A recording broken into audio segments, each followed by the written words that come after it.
પરેશ ગોસ્વામીએ કહ્યું એટલે પાકું એટલે કે મિત્રો રાજ્યમાં હાલ એક સાથે 4 હવામાન સિસ્ટમ સક્રિય થઈ છે, જે કારણે વરસાદનું જોર છે તે વધ્યું છે. મિત્રો દક્ષિણ ગુજરાત અને સૌરાષ્ટ્રમાં 2 દિવસ મેઘરાજ ધબધબાટી બોલાવી રહ્યા છે. આ વચ્ચે હવામાન નિષ્ણાત પરેશ ગોસ્વામીએ આગાહી કરી છે કે 20 તારીખ અને 24 તારીખ સુધી ગુજરાતમાં સાર્વત્રિક વરસાદ રહેશે. ખાસ કરીને જ્યાં અત્યાર સુધી ઓછો વરસાદ અનુભવ્યો છે તે વિસ્તારમાં પણ હવે સારો વરસાદ પડી શકે છે.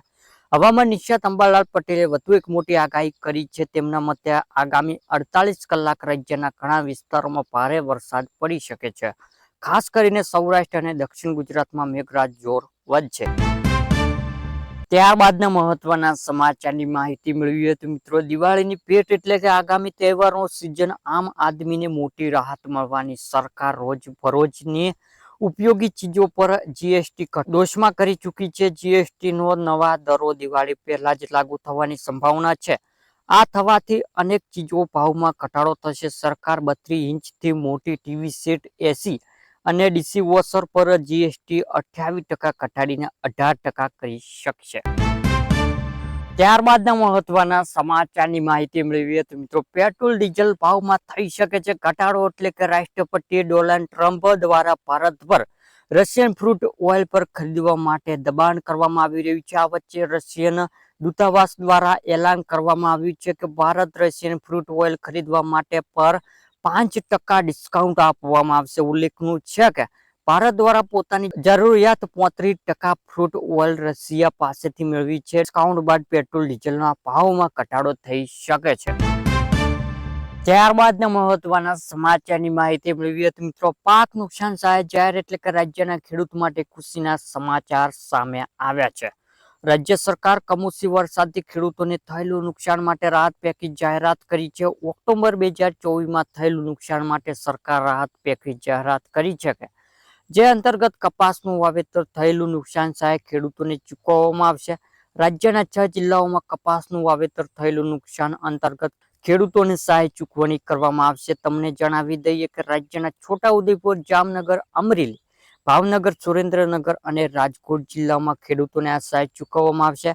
જે સરકાર નિયમ મુજબ જે ખેડૂતોને 33% વધુ પાક નુકસાન થયું હોય છે તો જ ખેડૂતોને સહાય મળશે.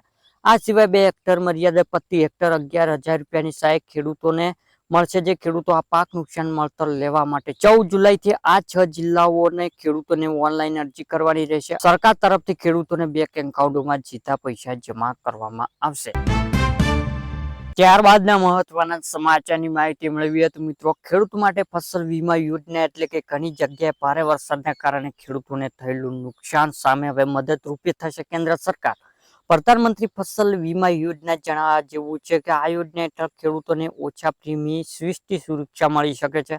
તે પ્રધાનમંત્રી ફસલ વીમા યોજના ખેડૂતોને કુદરતી આફતો સામે પાક માટે આર્થિક સુરક્ષા આપે છે. જે ખેડૂત માત્ર 2% સુધીનું પ્રીમિયમ ચૂકવી પોતાનું વાવણી કરી જમીન અને પાક માટે વીમો લઈ શકે છે. સરકાર બાકીનું ખર્ચ આપમેળે ભરે છે. જો ખેડૂતોને પાક વરસાદ, પૂર, તોફાન, દુષ્કાળ કે જેવી કુદરતી આફતો બરબાદ થયો હોય તો સરકાર પાક વીમો અંતર્ગત વળતર આપશે. જે ખેડૂતોને પાક નુકસાન થયા પછી 48 કલાક કે 72 કલાકની અંદર નજીકના કૃષિ કચેરી, CSC સેન્ટર અથવા તો હેલ્પલાઇન નંબર પર જાણ કરવી જરૂરી છે.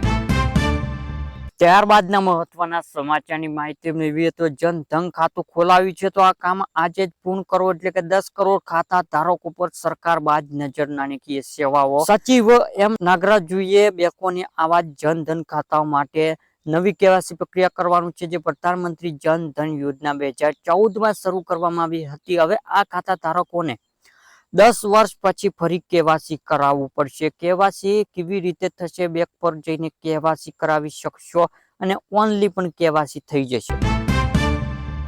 ત્યારબાદના મહત્વના સમાચારની માહિતી મેળવીએ તો મિત્રો મહિલાઓને 21,000 રૂપિયાની સહાય એટલે કે દેશની મહિલાઓને નરેન્દ્ર મોદી કરિયાના પાનીપત્તીથી વીમા સખી યોજના શરૂઆત કરી છે. જે LIC વીમો સખી યોજના હેઠળ 10 પાસ અને 18 થી 70 વર્ષ મહિલાઓને સામેલ કરવામાં આવશે. આ મહિલાઓને વર્ષ સુધી સ્પેશિયલ ટ્રેનિંગ આપવામાં આવશે. આ શરૂઆતમાં 3 વર્ષ સુધી એક ચોક્કસ વેતની મળશે. સમાજમાં આર્થિક શિક્ષણ શ્રમતો આપવા માટે અને વીમા પ્રત્યે લોકોને જાગૃત કરવા માટે આપવામાં આવશે. વીમા સખી સમાજમાં LIC એજન્ટ રૂપે કામ કરશે. એટલું જ નહીં, ગ્રેજ્યુએશન કરેલો વીમા સખીએ ભવિષ્યમાં LIC સાથે ડેવલપમેન્ટ ઓફિસ રૂપે કામ કરવાનો મોકો પણ આપવામાં આવશે.